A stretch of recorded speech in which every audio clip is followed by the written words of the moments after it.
امور اور تحریری کام کی اہمیت کو اجاگر کرنے اور اس سلسلے میں کچھ پیش رفت ہو، کچھ سیکھنا شروع کریں، اس کام کے لیے آج کی یہ میٹنگ بلائی گئی ہے۔ محترم حاضرین، آج جیسا کہ آپ ابھی شیخ عبدالصمد کے تقدیمی کلمات میں آپ نے سنا کہ قلم کی بہت ہی اہمیت ہے، لکھنے والوں کی بڑی اہمیت ہے، لیکن جو لوگ اخلاص سے لکھ سکیں، ان کے دل میں دین کا درد ہو، ایسے بہت ہی کم لوگ ملیں گے، کیونکہ آج کل صحافت ایک پیشہ وری ہے، ایک تجارت ہے۔ لوگ پیسوں کے لیے اپنا ضمیر بیچ دیتے ہیں، اور جو وقت کا حاکم چاہے، جو پیسے والے لوگ چاہیں، ایسی ساری باتیں لکھتے ہیں، لکھاتے ہیں اور اسی چیز کو رواج دیتے ہیں۔ یہی کام آج کل کا پرنٹ میڈیا کر رہا ہے، الیکٹرانک میڈیا کر رہا ہے، لیکن ہمیں یا دین اسلام کو یا ملت اسلامیہ کو ایسے مخلص قلمکاروں کی ضرورت ہے جو اس کام کو دین کا ایک اہم فریضہ سمجھ کر، دین کی دعوت کا صحیح طریقہ سمجھ کر اس کام کو آگے لے کر چلے۔ میں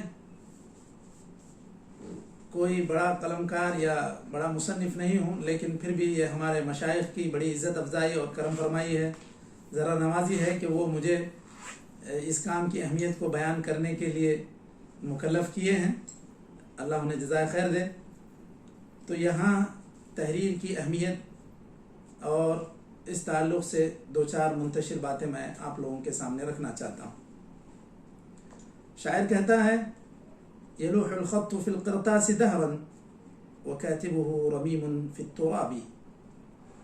آج سے سینکڑوں سال پہلے جو علماء اس دنیا سے چلے گئے، آج بھی ہم ہر مسئلے میں ان کی رائے ڈھونڈتے ہیں، ان کا موقف جاننے کی کوشش کرتے ہیں، وہ صرف اس لیے کہ انہوں نے جس اخلاص کے ساتھ اس کام کو انجام دیا، ان کے اخلاص کی برکت ہے کہ آج ان کی ہڈیاں تو سڑگل گئی ہوں گی، لیکن آج تک ان کا علم ماشاءاللہ بہت زندہ ہے، بلکہ ان کے علم سے موجودہ مسائل کے لیے، ان کے استنباطات سے موجودہ مسائل کے لیے مدد لی جاتی ہے۔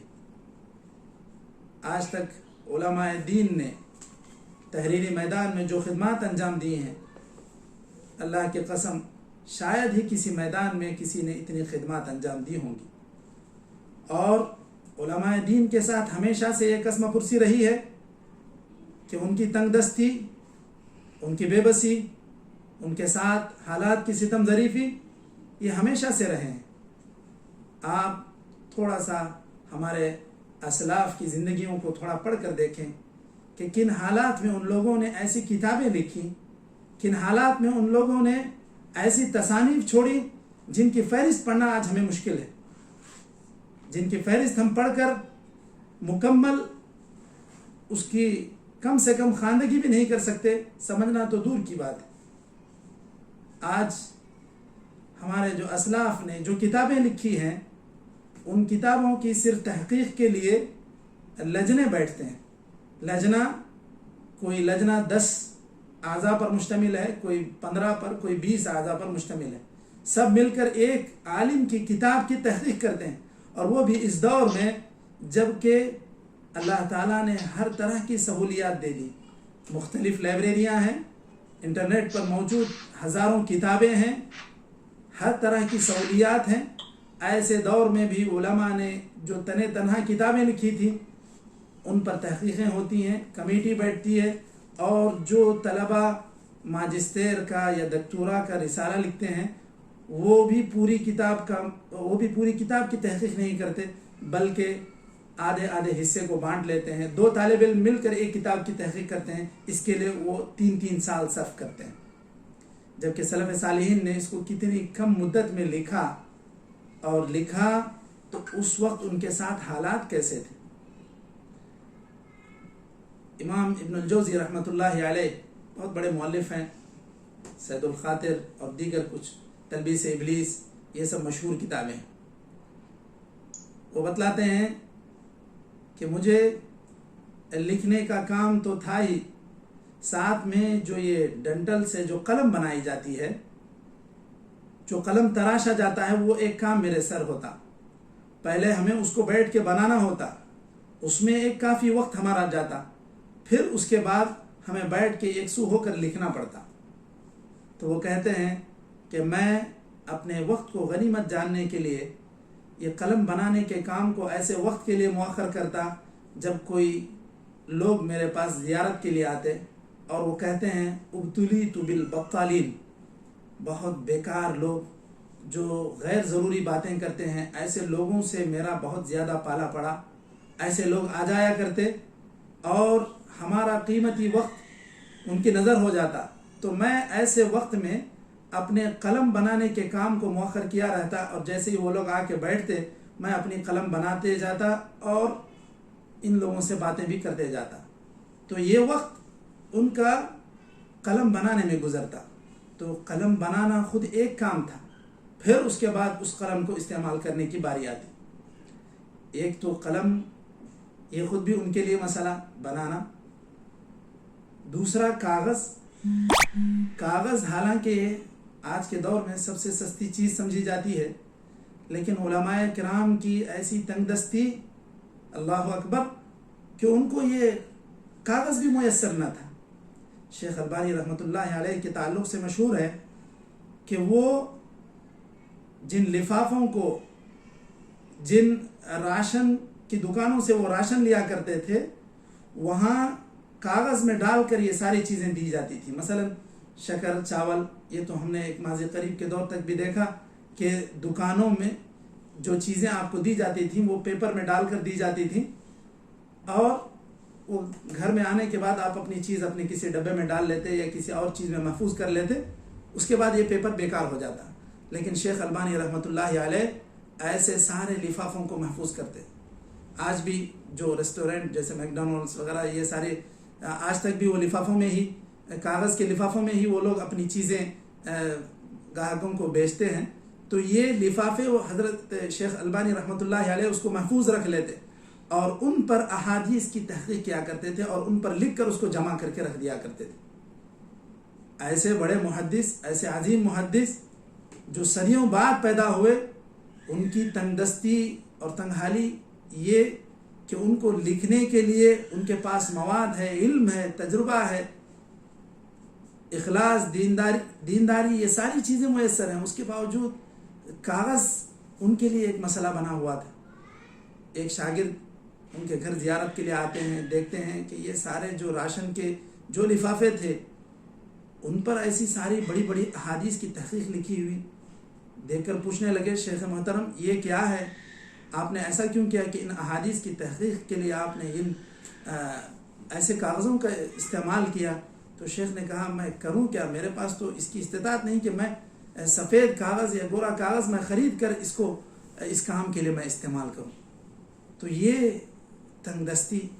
اور شیخ البانی کے تعلق سے یہ بات بھی مشہور ہے کہ وہ ایک صفحے کے دونوں سائڈ، ایک پیپر کے دونوں سائڈ کو وہ استعمال میں لاتے تھے. ایک مرتبہ ایک طالب علم نے آ کر شیخ سے کہا، شیخ میں ام القریٰ مکہ المکرمہ میں داخلہ چاہتا ہوں، مجھے ایک سفارشی خط لکھ دیجئے. تو شیخ کے پاس ایک صفحہ لکھا ہوا تھا، کسی حدیث کی تحقیق تھی، کوئی علمی کام تھا. آپ نے دیکھا کہ اس کا دوسرا صفحہ خالی ہے، تو دوسرے صفحے میں اس طالب علم کے لیے سفارش نامہ لکھ دیا. وہ طالب علم لے کر امید الکلیہ کے پاس ام القریٰ میں گیا تو اس نے لے جا کر پیپر پیش کر دیا.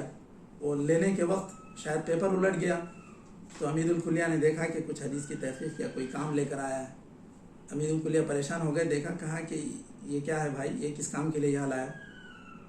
تو اس کو شبہ ہوا اس نے کہا شیخ اس کو تھوڑا پلٹ کر دیکھیے. پلٹ کر دیکھا تو پیچھے ایک سفارش لکھی ہوئی ہے.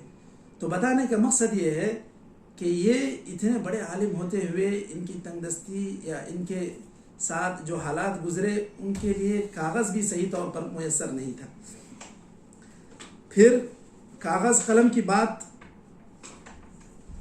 اگر حل بھی ہو جاتی ہے تو پھر وقت، اور وقت بھی علماء کا وقت اتنا قیمتی. شیخ البانی رحمۃ اللہ علیہ کے تعلق سے یہ بات مشہور ہے کہ وہ گھڑی کے میکینک تھے یا گھڑی کے بنانے والے تھے. صبح جا کر دکان کھولتے، جب دیکھتے کہ جلد ہی ان کے روزانہ کا جو خرچہ ہوتا ہے اتنی رقم آ گئی ہے تو دکان اسی وقت بند کر دیتے. فوراً بند کر دیے اور فوراً مکتبے کی طرف چل دیے. آپ کے شوق کو دیکھ کر مکتبہ ظاہریہ جو دمشق میں ہے اس کے لائبریرین نے آپ کے لیے ایک الگ سے ایک چابی کا نسخہ دے دیا تھا. آپ کے انہماک کو دیکھ کر، آپ کے علم کے شوق کو دیکھ کر آپ کے لیے ایک چابی کا ایک نسخہ دے دیا کہ آپ جس وقت آئیں لائبریری کھولیں، آپ کتابوں سے استفادہ کریں، پڑھیں، لکھیں، آپ پر کوئی رکاوٹ نہیں. تو اس طرح لائبریری کا وقت چاہے ہو چاہے نہ ہو آپ وہاں جاتے، وہاں کتابوں سے استفادہ کرتے. اور علماء کے ساتھ یہ بھی بڑا ستم رہا کہ ہر دور میں جن لوگوں نے شرک و بدعت کے خلاف آوازیں اٹھائی، صحیح عقیدے کی بات کی، لوگوں نے انہیں ہمیشہ ظلم و ستم کا نشانہ بنایا. کبھی حاکم وقت کے پاس چغلی کھاتے، الٹی سیدھی جا کر ان کے پاس لگا دیتے. تو اس وجہ سے بھی بے قصور علماء کو ان قید و بند کی صعوبتوں کا سامنا کرنا پڑتا. بلا وجہ قید خانے میں ڈھکیل دیا جاتا. اٹھائے راتوں رات آئے، قید کیے، لے کے چلے گئے، ڈال دیے قید خانے میں. کوئی قصور نہیں. ان کی دعوت کے دشمن، ان کے اصلاحی کاموں کے دشمن، ان کے علم کے دشمن، ان کے فکر کے دشمن، الغرض ہر اعتبار سے دشمن. لیکن اللہ تعالیٰ ایسے علماء کی مدد کیا.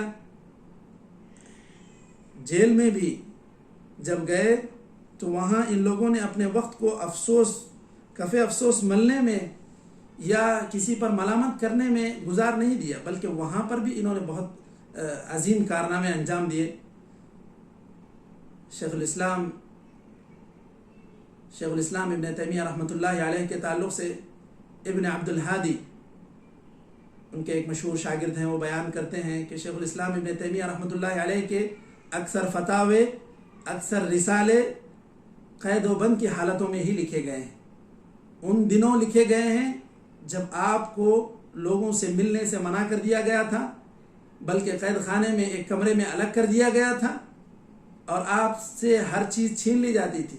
وہاں آپ کے لیے لائبریری کی طرح کچھ کتابوں کے مرجے نہیں ہوتے کہ آپ پڑھ کر کچھ لکھ دیتے، بلکہ آپ جو کچھ لکھتے آپ اپنے ذہن اور اپنے دماغ میں جو باتیں محفوظ ہوتی اس کو آپ تحریر میں لے آتے.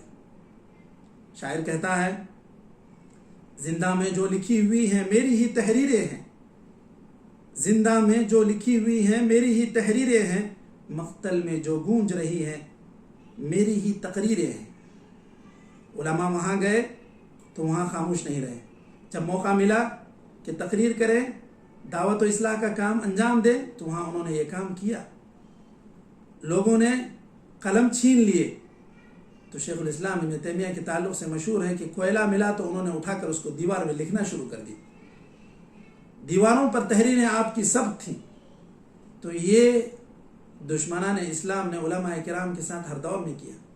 شیخ البانی رحمۃ اللہ علیہ کہتے ہیں کہ 1969 کی بات ہے، 1969 یہ اس دور میں شیخ البانی بیان کرتے ہیں کہ مجھے اچانک جیل جانا پڑا، بلا کسی وجہ کے، بلا کسی گناہ کے مجھے اٹھا کر قید خانے کی طرف لے جایا گیا. اس صورت میں میرے پاس صرف ایک کتاب تھی میرے ہاتھ میں، صحیح مسلم، اور ساتھ ہی ساتھ میرے پاس ایک پینسل تھی اور ایک ربر تھا. ایک پینسل، ایک ربر اور صحیح مسلم کا ایک نسخہ، یعنی صحیح مسلم کتاب، یہ لیے چل دیے قید خانے کی طرف، گئے، قید میں ڈال دیا گیا، دن بدن وہیں رہنا پڑا، وہیں قید و مشقت کی صعوبتوں کا سامنا کرنا پڑا. لیکن شیخ البانی کہتے ہیں انا اختصرت وحذبت صحیح الامام مسلم بدون کلل ولا ملل، بغیر کسی تھکان کے، بغیر کسی بیزارگی کے میں نے بس اس ایک پنسل کے سہارے میں نے صحیح مسلم کا اختصار کرنا شروع کر دیا. وہاں صحیح مسلم کو میں نے مختصر کرنے کا کام کیا، پنسل کے سہارے جہاں کچھ نشان لگانا ہوتا نشان لگا دیتے، کچھ لکھنا ہوتا تعلیق لکھ لیتے، کسی چیز کو مٹانا ہوتا مٹا دیتے. ایک پنسل اور ایک ربر اور ایک صحیح مسلم کے نسخے کے سہارے آپ نے 3 مہینے کی وہاں قید کی زندگی گزاری، اور اس طرح آپ نے صحیح الامام مسلم کا ایک مختصر خلاصہ تیار کر لیا. شیخ الاسلام ابن تیمیہ رحمۃ اللہ علیہ فرماتے ہیں ما یفعل بی اعدائی، اپنے شاگردوں سے کہا کرتے تھے کہ دیکھو تم لوگ یہ ہمارے قید و بند کی صعوبتوں سے دیکھ کر پریشان نہ ہو جانا، یہ لوگ ہمارا کیا بگاڑ لیں گے، یہ لوگ ہمارا کیا نقصان پہنچائیں گے. ان قتلونی فتلک شہادہ، اگر یہ لوگ ہم کو مار دیتے ہیں تو بے قصور ہم مارے جائیں گے تو ہمیں شہادت نصیب ہوگی. اگر یہ لوگ ہمیں قید کرتے ہیں ان حبسونی فی خلوہ، اگر یہ لوگ ہم کو بلا کسی وجہ بغیر کسی گناہ کے لے جا کر ہم کو قید کر دیتے ہیں تو یہ ہمارے لیے گویا کہ ایک خلوت یعنی ایک تنہائی کا موقع ہے، ہم اس کو عبادت میں اور اپنے کچھ علمی کاموں کے لیے ہم اس کو خاص کر سکتے ہیں. وَإِن نَفَوْنِي فَهِيَ سِيَاحَةٌ، اگر یہ ہم کو اٹھا کے جلا وطن کر دیتے ہیں، دوسرے وطن میں وطن سے باہر کر دیتے ہیں تو یہ بھی ایک نعمت ہے کہ ہم تھوڑا گھوم پھر کر آ جائیں گے، کچھ اور دنیا باہر کی دیکھ کر آ جائیں گے. اس طرح کوئی نقصان ان بڑے علماء اکرام کا اس معنی میں نہیں ہوا کہ وہ لوگ پریشان نہیں ہوتے، اور پریشان ہوں گے تو بھی کیوں، کیونکہ انہوں نے نہ کوئی گناہ کیا. پریشانی تو اس انسان کو ہوگی جو کسی جرم کا ارتکاب کرتا ہے، پریشانی اس انسان کو ہوتی ہے جو کسی جرم کے پاداش میں قید خانے کو جاتا ہے، اور ایسے انسان کا ذہن ہی صحیح طور پر کام نہیں کرتا، یا وہ صحیح طور پر اپنی توجہ ایک چیز پر نہیں لگا سکتا. لیکن علماء اکرام نہ کوئی گناہ کیے، لے جائے اندر ڈال دیے گئے تو بیٹھے، ایک سوئی میں ہوئی، ایک طرف توجہ رہی تو اٹھائے لکھنا شروع کر دیا. تو یہ سارے قید و بند کی صعوبتیں ہر دور میں، شیخ الاسلام ابن تیمیہ کے دور میں، شیخ البانی، اور ہندوستان اور پاکستان جب تک متحد رہے اس دور کی بات اگر کریں تو مولانا ابوالکلام آزاد رحمۃ اللہ علیہ ایک بہت اونچا نام ہے. آپ بیک وقت ایک مفسر بھی ہیں، ایک مورخ بھی ہیں، ایک ادیب بھی ہیں، ایک سیاست دان بھی ہیں. آپ نے ہر میدان میں اپنے جوہر دکھائے. مولانا ابوالکلام آزاد رحمۃ اللہ علیہ کو بھی انگریزوں نے کبھی چین سے بیٹھنے نہیں دیا، کبھی کسی قید خانے میں ڈال دیا، کبھی کہیں لے جا کر پہنچا دیا. آپ جب احمد نگر کے قلعے میں آپ قید تھے اس وقت آپ نے کچھ خطوط لکھے، قید خانے میں آپ نے جو خطوط لکھے وہ آج ادب کا ایک شہپارہ شمار ہوتے ہیں، ادب کا ایک نمونہ ہے. اس کو کوئی عام انسان پڑھ کے حل کرنا مشکل ہے.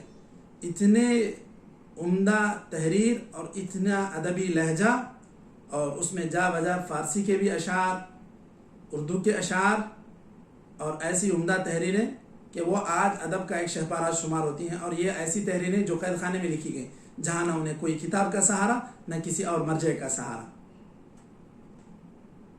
تو یہ علماء کرام کی ایسی عظیم الشان خدمات ہیں جو انہوں نے تحریر میدان میں انجام دی، اور یہی ان کی خدمات اور ان کے اخلاص کی وجہ سے اللہ تعالیٰ نے ان کی تحریروں میں، ان کے کتابوں میں ایسی برکت دی کہ اب امت مسلمہ اس کو پڑھتے جا رہی ہے، بس اس کے شروحات لکھتے جا رہی ہے، اس سے استفادہ کرتے جا رہی ہے.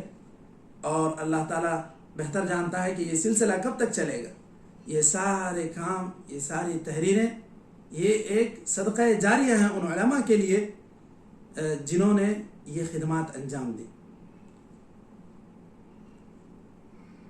بعض علماء ہندوستان ہی کے جو بڑی بڑی کتابیں لکھے ہیں، بہت مشہور ہیں، بڑے موثوق علمی شخصیت جانے جاتے ہیں ساری دنیا میں، علامہ عبدالرحمن مبارک پوری شارح ترمذی تحفۃ الاحوذی کے مؤلف ہیں، بہت بڑے پائے کے عالم ہیں، محدث ہیں، ساری دنیا جانتی ہے، علمی مسائل میں آپ کا حوالہ دیتی ہے۔ ان کے ساتھ بھی حالات ایسے گزرے، تحفۃ الاحوذی لکھ تو دیا آپ نے، لیکن طباعت کا مسئلہ ایسا درپیش ہوا کہ آپ کو اس کے لیے آپ کے پاس پیسے نہیں۔ جب ایک علمی تحریر ایک انسان دن رات محنت کر کے ایک کتاب لکھ دے تو اب اس کی سب سے بڑی خواہش یہ ہوتی ہے کہ یہ کتاب طباعت ہو جائے اور اس علمی کام سے طلبۃ العلم طلباء فائدہ اٹھائیں۔ آپ جب کتاب لکھ لیے تو آپ نے کلکتہ کے بعض اپنے تاجر دوستوں سے کہا کہ بھائی میں نے ایک کتاب لکھی ہے جو حدیث کی ہے اور اس کی طباعت کروانا ہے، اس کے لیے اتنے اتنے اخراجات ہیں۔ تو تاجر طبقہ اپنا رونا روتا ہے، کہتے ہیں کہ پہلے ہی سے تجارتیں ٹھپ پڑی ہوئی ہیں، تجارت صحیح طور پر نہیں چل رہی، ہم آپ کی کتاب کا الگ مسئلہ کیسے حل کریں؟ وقت گزرتا گیا، کسی طرح ایک آدھ جلد وہاں پر ہندوستان میں چھپی، بعد میں علامہ مبارک پوری نے اس کتاب کا ایک نسخہ سعودی حکمرانوں کے حوالے کیا، ان کو ہدیتاً پیش کیا، ان کی خدمت میں ارسال کیا۔ انہوں نے اس کی قدر و قیمت جانی اور اس علم کی انہوں نے قدر کی اور اس کو پھیلایا، اور اس طرح یہ کتاب پھیلتے گئی، اور آج ہم دیکھتے ہیں کہ دنیا میں جو حدیث کی شرحیں لکھی گئی ہیں اس میں تقریباً تیسرے نمبر پر اس کا شمار ہوتا ہے۔ سب سے پہلے فتح الباری شرح صحیح البخاری امام ابن حجر کی ہے، دوسری شرح صحیح مسلم امام نووی کی ہے، اور تیسری تحفۃ الاحوذی ترمذی کی شرح ہے۔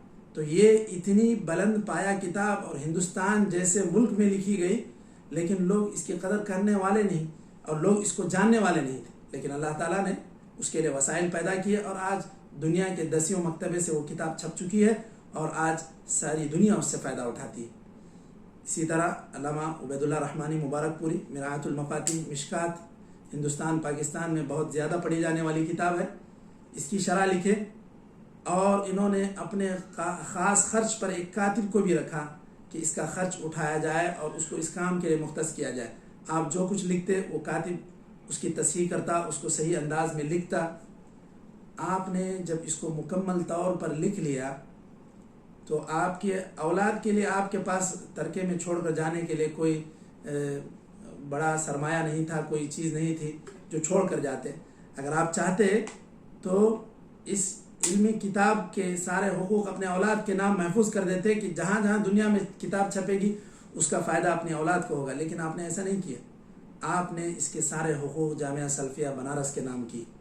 جامعہ سلفیہ بنارس معروف دینی ادارہ ہے ہندوستان میں۔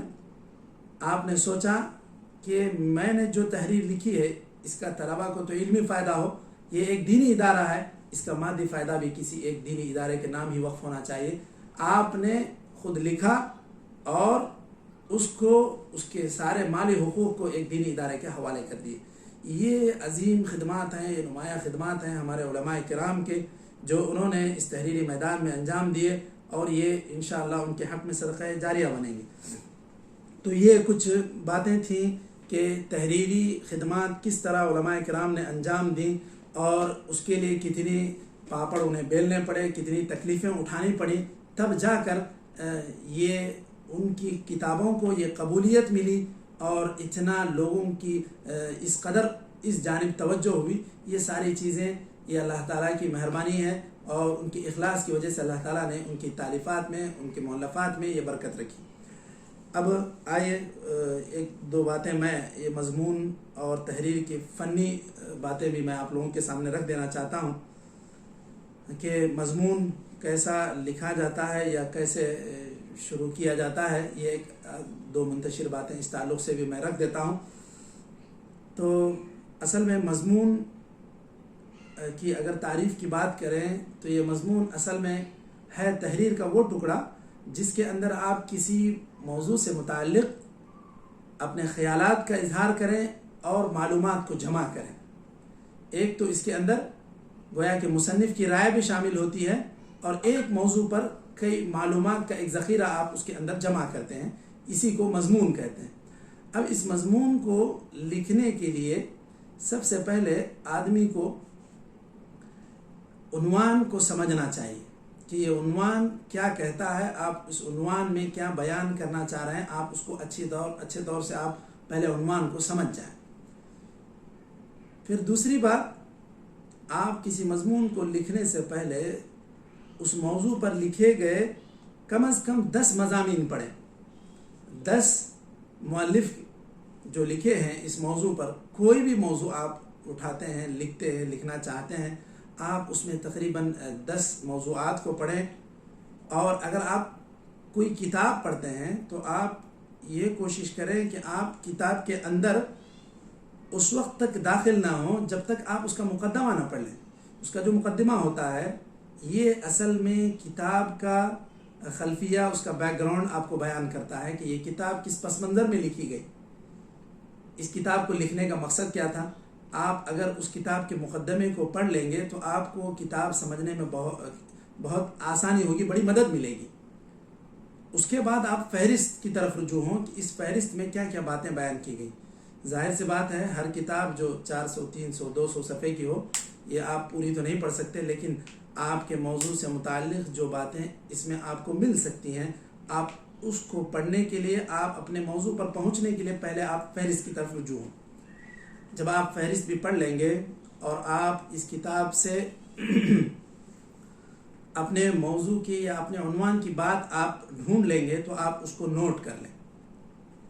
جب آپ حوالہ ذکر کریں گے تو اس وقت آپ نے اس موضوع پر جو کتاب پڑھی، آپ اس کے مؤلف، اس کتاب کا نام اور اس کا صفحہ نمبر، اور اگر جب بڑے دقیق مقالات ہوتے ہیں تو وہاں جو آخر میں جہاں فہرست ہوتی ہے اس کے بعد ثبت المراجع کے نام سے بھی، یعنی جتنے مراجع مصادر آپ نے لیے ہیں اس کی ساری تفصیلات بھی مطلوب ہوتی ہیں۔ مثال کے طور پر یہ کتاب کب طباعت ہوئی تھی، اس کی سنِ طباعت، اور وہ کس مطبعے سے طبع ہوئی تھی، وہ اور کون سی طباعت تھی۔ یعنی بعض کتابیں ہوتی ہیں اپنی مقبولیت کی وجہ سے 1 سے 10 مرتبہ طبع ہوتی ہیں، تو کبھی ایسا ہوتا ہے کہ مؤلف حین حیات یعنی اپنے زندہ رہتے ہوئے کچھ باتیں اپنے آئندہ ایڈیشن میں اس کو تصحیح کر دیتا ہے، تو ایسا ہوگا کہ آپ کو اس کے لیے سنِ طباعت اور کون سی یہ طباعت تھی اگر اس کا ذکر ہو تو وہ ساری چیزیں آپ کو محفوظ رکھنے پڑیں گی۔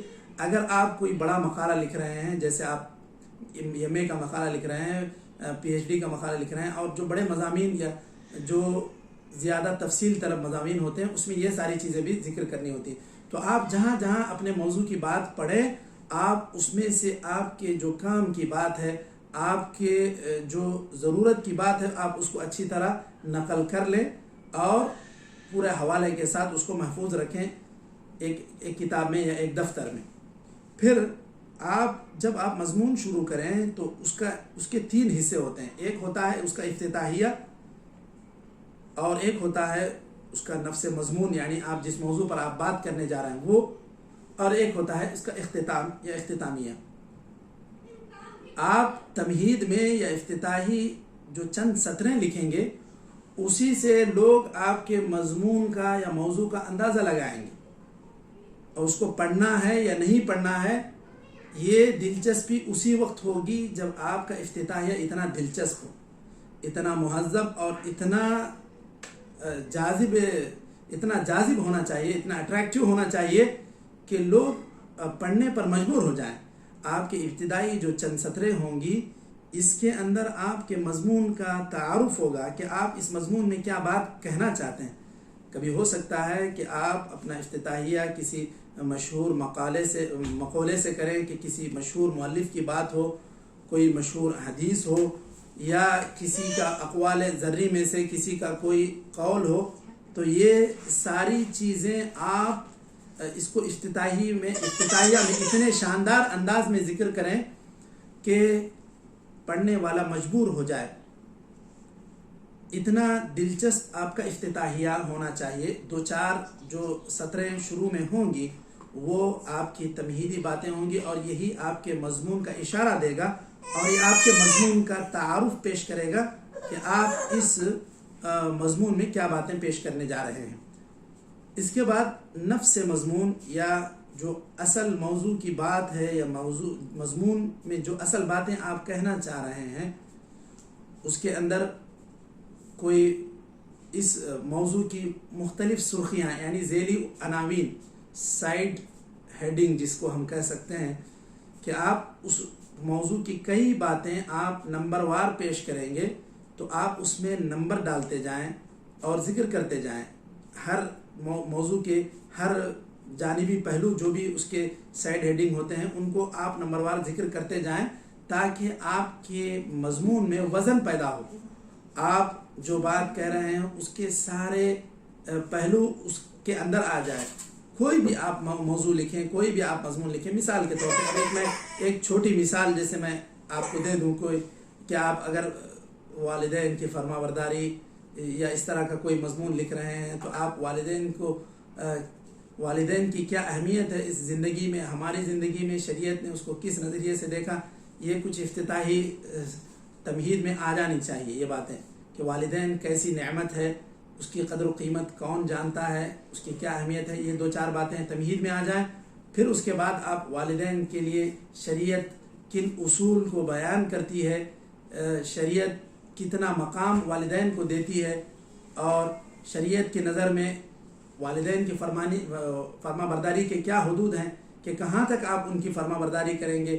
کیا وہ اللہ تعالیٰ کی نافرمانی کا بھی حکم دینے لگیں گے تو کیا وہاں پر بھی آپ ان کے ساتھ ہی رہیں گے یا وہاں آپ ان سے الگ ہونا پڑے گا.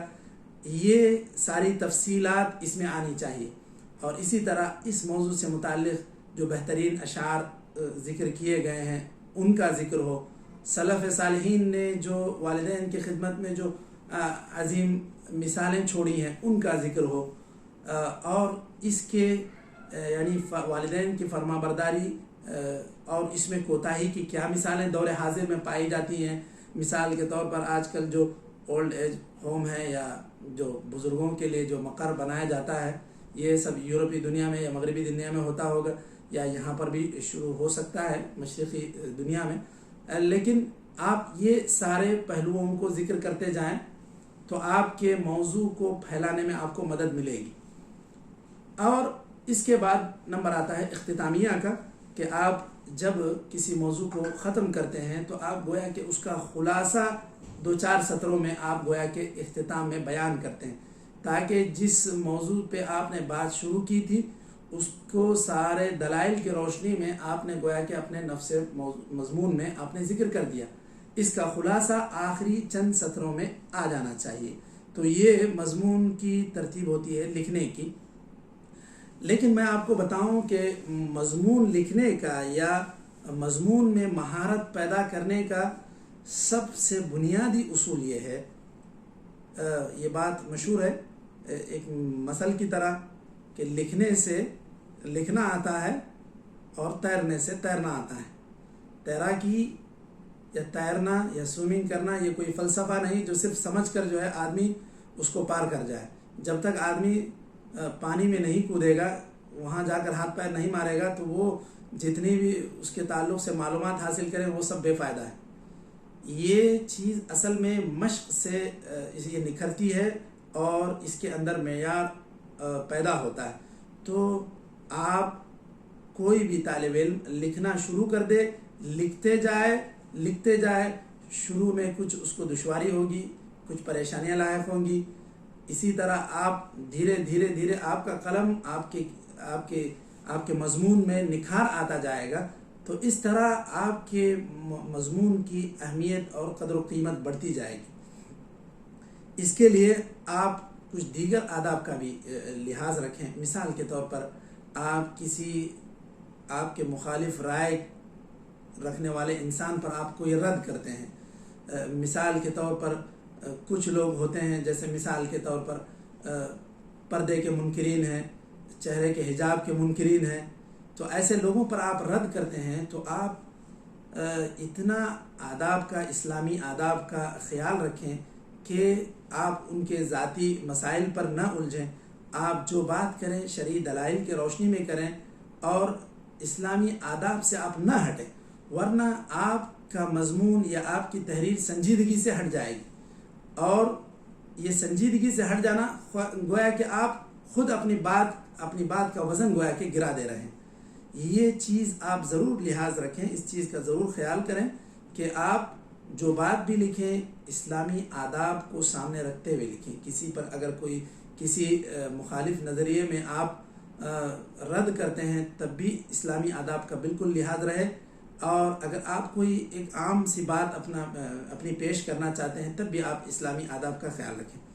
اور اس کے لیے ایک اور بات میں ذکر کر دے کہ اپنی بات کو ختم کر دیتا ہوں کہ آپ جن کتابوں کو پڑھتے ہیں ویسے ہی آپ کے نظریات بنیں گے، ویسے ہی خیالات اور افکار آپ کے اندر جنم لیں گے۔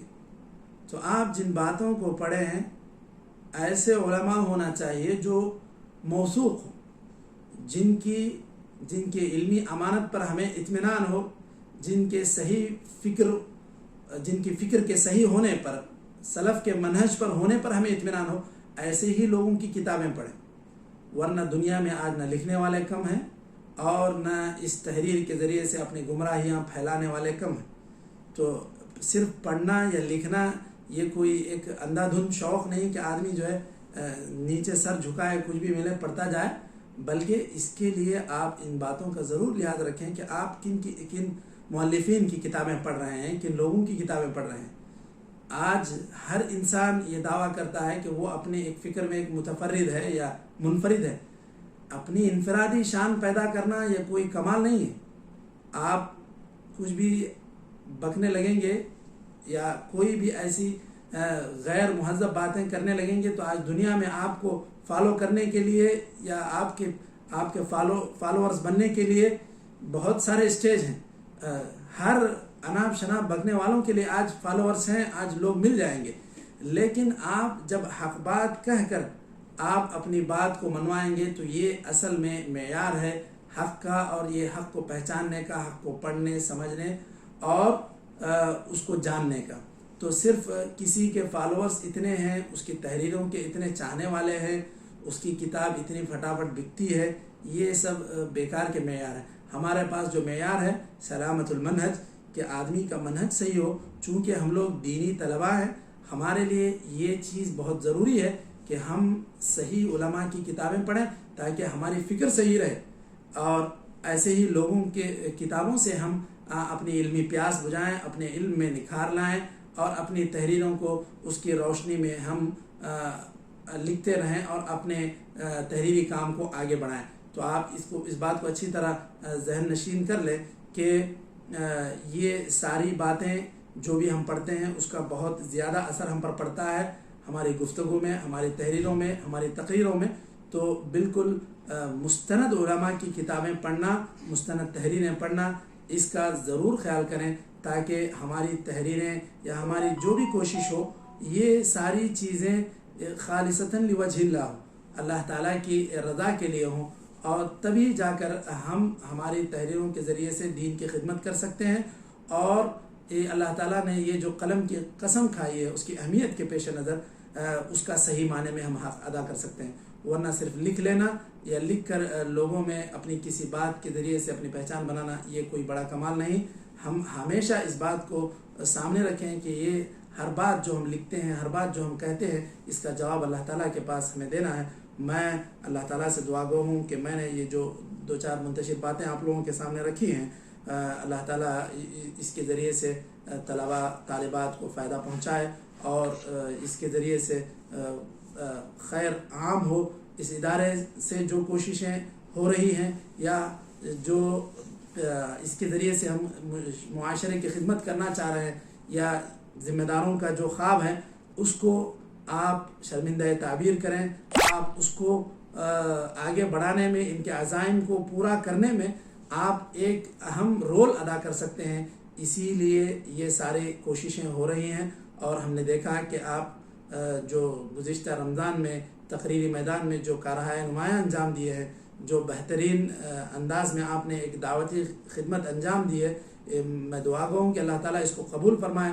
اس طرح کے اور پروگرام ہمیں منعقد کرنے اور دنیا والوں کی رہنمائی کرنے کی ہمیں اللہ تعالیٰ توفیق عطا فرمائے، اور اسی طرح ہم تحریری میدان میں کسی بھی زبان میں ہم لکھیں اس کے ذریعے سے ہم معاشرے کی اصلاح کریں، دین کی خدمت کریں۔ میں اللہ تعالیٰ سے دعا گو ہوں کہ اللہ تعالیٰ ہماری اس کوشش کو قبول فرمائے، اس میں برکت دے اور اس میں ہمارے طلباء کی مدد فرمائے، اور اللہ تعالیٰ ان کے دلوں کو کھول دے تاکہ وہ اس دین کی خدمت کے لیے اپنے قلم کو مسخر کر دیں۔ جزاکم اللہ خیر۔ یہ موقع دینے کے لیے میں ذمہ داران کا، ہمارے مشائخ کا بہت شکر گزار ہوں۔